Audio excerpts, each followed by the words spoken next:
Добро вечер, во Вашингтон го гледате ТВ журналот News Flash на гласот на Америка на македонски, јас сум Јане Бојаджиевски.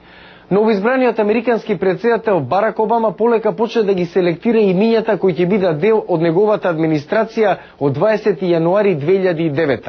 Обама почна да добива и строго класифицирани информации од брифинзи од ЦИА. Од извори блиски до транзицијскиот тим на Обама се споменуваат имиња за следниот секретар за финанси Тимоти Гајтнер, председателот на Федералните резерви на Њујорк, Лоренс Самерс, кој служеше под поранешниот председател Бил Клинтон, и Пол Вокер, поранешен председател на Американската централна банка. Демократскиот сенатор Џон Кери и републиканскиот сенатор Чак Хагел се во игра за функцијата државен секретар. Поранешниот секретар за морнарицата Ричард Даузлинг е на кусата листа за секретар за одбрана. Денеска Обама го добива првиот брифинг од ЦИА. Функцијата шеф на кабинетот наводно му била понудена на конгресменот од Илиноис Рам Емануел, кој служеше во администрацијата на Бил Клинтон. Председателот Буш вети лесна транзиција, а неговата сопруга Лора лично ја поканила Мишел Обама во Белата куќа. Резултатот од сенатската трка во 4 сојузни држави се уште не е познат, иако е сигурно дека мнозинството на демократите во овата дома на Конгресот е зголемено. Трките во Алјаска, Џорџија, Минесота и Орегон се премногу тесни за да може да се објави победникот, а 5 сенатски места од републиканците минаа кај демократите. Зајакнатото мнозинство е голема помош за новоизбраниот демократски претседател во реализирање на својата агенда во Конгресот. Меѓународниот монетарен фонд во најнов извештај вели дека перспективата за глобален растеж ослабела во текот на изминатиот месец и дека намалувањето ќе продолжи иако со послабо темпо. Денеска падна азиските и европски пазари по вчерашниот скок движен од ентузијазмот по изборот на Барак Обама за претседател на САД. Американскиот државен секретар Кондолиза Рајс е на Блискиот исток за разговори меѓу израелските и палестинските представници во врска со регионалниот мировен процес. Ова е дел од пределбата на Обишовата администрација да работи на мировните напори до јануари, но малку е веројатно дека ќе биде постигнат договор.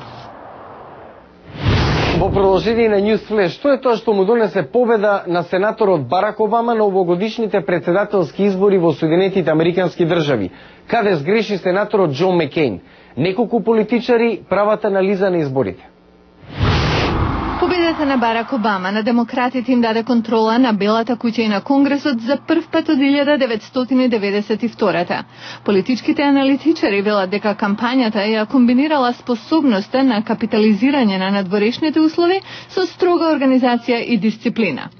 Натан Гонзалес од Ротенберг Political Report вели дека американците беа подготвени за пораката за промена на Обама. По 8 години на Џорџ Буш, американскиот електорат навистина беше готов за промена. Незадоволни од насоката во која се движи државата, луѓето бараа нешто ново. Професор по влада на Џорџтаун универзитетот, Марк Ром, вели дека имало и други фактори.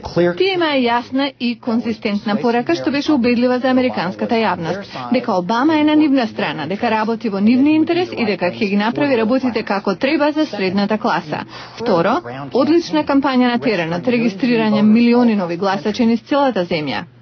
Аналитичарите велат дека кампањата на Обама мајсторски ја користела модерната технологија, како мобилни телефони, испраќање текстуални пораки и електронска пошта, за да стигнат до гласачите и да ги насочат кон гласачките места. Економијата во опаѓање и се послабиот пазар на акции ги остави гласачите од средната класа да се плашат за нивните животни заштеди. Алекс Бернс од Politico.com вели дека Обама го искористил финансискиот неред. Мислам дека финансиската криза на Wall Street ја смени насоката на играта во овие избори. На луѓето им стана јасно колку е лоша ситуацијата. На Обама тоа му одеше во прилог зашто неговата порака беше промена. Потфрлањата на кампањата на Маккейн исто така му помогнаа на Обама, вели професорот Ром. Тој правеше грешки една по друга. Неговата кампања изгледаше хаотична. Тој никогаш не разви јасна и конзистентна порака што ќе резонира кај гласачите. Освен тоа, Маккейн не успеа да се одвои од непопуларниот републикански претседател Џорџ Буш. Дури изборот на гувернерот на Алјаска, Сара Пејлин, не беше добро примен надвор од тесните граници на најконзервативните. Наблюдувачите велат дека кампањата на Обама успеала да ја состави традиционалната коалиција на Демократската партија. Големи градови, работници, малцинства, жени и млади. Тоа беа вестите за овој четврток, 6 ноември 2008. Јас сум Јане Бојаджиевски од студиото во Вашингтон. Го гледавте ТВ журналот News Flash на гласот на Америка на македонски. Пријатна вечер. Се гледаме утре.